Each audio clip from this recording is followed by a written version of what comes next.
জীবনে প্রচুর চাপের নেই কোনো মাপ, তাই বলে কি খাবো না কাবাব। তাই কাবাব খেতে চলে আসলাম কাবাব হাউসে। তো ঢোকার সাথে সাথে আমাদেরকে ওয়েলকাম ড্রিঙ্কস আর পাপড় খেতে দিল। 2 টাকার পাপড় আর 3 টাকার ড্রিঙ্কস খাইয়ে আমাদেরকে খুব খুশি করে দিল। তবে খুশির খেসারাত মনে হচ্ছে অনেক টাকা গুনতে হবে, কারণ এনভায়রনমেন্ট আর ইন্টেরিয়র দেখে মনে হচ্ছে একদম hi-fi top class restaurant. তো মেনুটা হাতে নিয়ে নিলাম। কাবাব হাউস রেস্টুরেন্টের নাম হলেও এখানে সব ধরনের খাবার পাওয়া যায় দেখে যা মনে হচ্ছে। তবে কাবাব আইটেমটা হয়তো একটু বেশি ভ্যারিয়েশনে পাওয়া যায় তাই মনে হচ্ছে। তো অর্ডার দিয়ে দিলাম একটা রেশমি কাবাব, একটা ডাল ফ্রাই, আর সাথে খাওয়ার জন্য তন্দুরুটি আর একটা পরোটা। অর্ডার দেওয়ার মোটামুটি 25-30 মিনিটের মধ্যে সব চলে আসলো। একদম ফ্রেশ গরম গরম খাবার সার্ভ করে দিল ওয়েটার আমাদেরকে। সাথে ছিল আমাদের 2টি সস, একটা ছিল মেয়োনেজ আর একটা সম্ভবত পুদিনার সস। তো দুটো খেতেই দারুণ লাগছিল। আমার বন্ধু বললো, আমার বন্ধু রাফিন খাবার দাবার নিয়ে খুবই জ্ঞান রাখে। সে নাকি খাবার দাবার নিয়ে গ্র্যাজুয়েশন মাস্টার সব কমপ্লিট করে ফেলেছে, তাই খাবার দাবার রান্না থেকে শুরু করে টেস্ট করা সব কিছুতে সে এক্সপার্ট। তো এক এক করে প্লেটে তুলে নিলাম কাবাব, ডাল ফ্রাই, তন্দুরুটি আর পরোটা।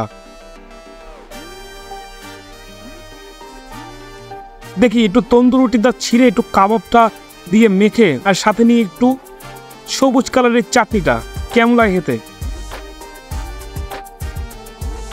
ও মা, এ তো দেখছি মিষ্টি স্বাদ। বন্ধুকে জিজ্ঞেস করলাম, বন্ধু কাবাবের স্বাদ এমন মিষ্টি কেন?